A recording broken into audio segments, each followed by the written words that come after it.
Barangay Ginebra San Miguel muling nakuha ang kampyonato at ang ating best player of the game ay walang iba kundi si Justin Brownlee. Justin, congratulations! Nung ang game ay sobrang crucial na, paano nakapag-execute ng maayos ang buong team hanggang sa dulo? Man, it was these beautiful fans out here, man. They gave us the energy to go out there and win. We was down. Got to give a lot of credit to TNT. They came out and played hard the whole series. They gave us a battle, but Coach Tim just kept telling us, this is our time. Stephen Hope said it, before the series started. This is our time, and it was our time. JB, 10 years ago, nung nag-join ka sa Barangay Ginebra, at heto ka, muli na namang nanalo ng championship. Gaano ka-special ang moment na ito sa'yo? It means everything.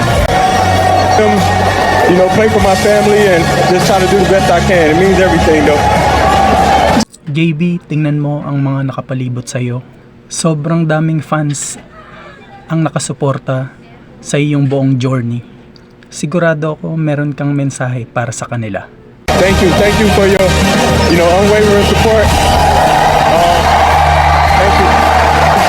Salamat. I really appreciate it. Thank you very much, our best player of the game, Justin Brownlee.